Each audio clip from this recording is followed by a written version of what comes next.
commence aujourd'hui avec un match tout à fait alléchant. C'est l'Argentine contre la Géorgie. Mais réfléchissons un petit peu à propos de ce qu'on a déjà vu. On a vu de beaux essais, on a vu deux AK tout à fait formidables. Malheureusement, en Argentine, il n'y a pas d'AK, mais il y a un public qui connaît bien le rugby et qui le soutient très bien. En Argentine, le rugby est un sport chic. Depuis plus d'un siècle, les collèges privés à l'anglaise de Buenos Aires sont la patrie du rugby argentin. Nahuel Naira, deuxième ligne du club d'Alumni, est amateur. Champion d'Argentine en 2001, le rugby fait partie de la tradition familiale. Son père jouait dans le même club que lui et ses enfants vont le voir combattre sur la pelouse tous les week-ends. Moi, je paye 50 pesos par mois pour jouer au rugby. Comme tous les joueurs, nous sommes membres du club. Et de fait, nous en sommes tous les propriétaires. Nos cotisations servent au fonctionnement du club. C'est notre principale source de revenus. Nahuel s'entraîne 3 fois par semaine dans la banlieue nord de Buenos Aires. Le niveau de rugby produit par son club est inférieur à celui d'un championnat européen et pourtant, le talonneur de l'équipe fait partie des 30 joueurs sélectionnés pour la Coupe du Monde. Ici, personne ne touche de salaire, l'entraînement c'est après le travail, les rugbymen argentins sont des gentlemen, comme au bon vieux temps. Pour vivre du rugby, certains joueurs sont partis en Europe. Le papa de Nahuel, ex-international, estime que l'Argentine est au milieu du gué, entre amateurisme et professionnalisme. Moi, j'ai l'impression que les joueurs professionnels s'amusent toujours autant à jouer au rugby. Que voulez-vous, c'est inévitable. La pression des fédérations et des principaux sponsors va imposer le professionnalisme.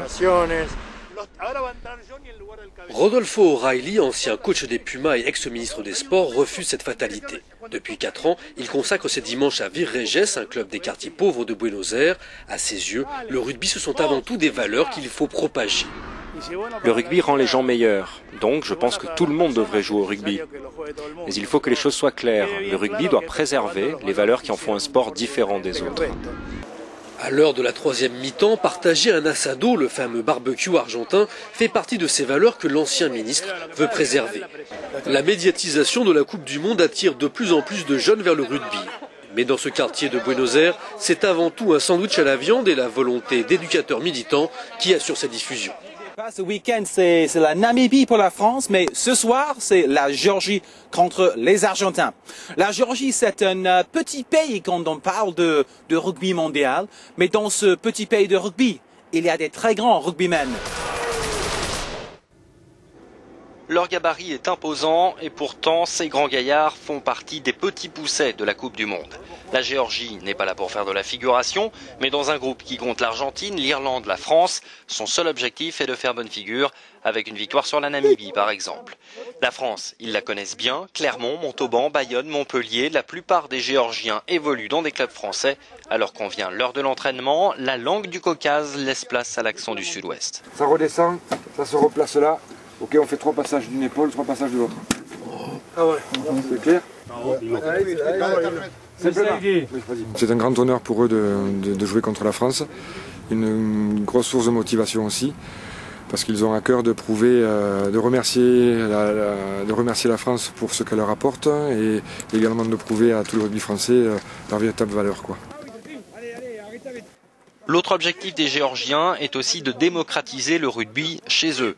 Ce n'est que leur 2e participation à une Coupe du Monde et le pays ne compte que 35 équipes, toutes catégories confondues. Une vieille tradition peut les aider, le jeu de la soule, ou plutôt du lelo en géorgien. Une pratique très développée et très simple, la règle tient en 2 phrases. 2 villages s'affrontent et se bousculent pour la possession d'une balle. Le but, mettre le ballon derrière la ligne du village adverse.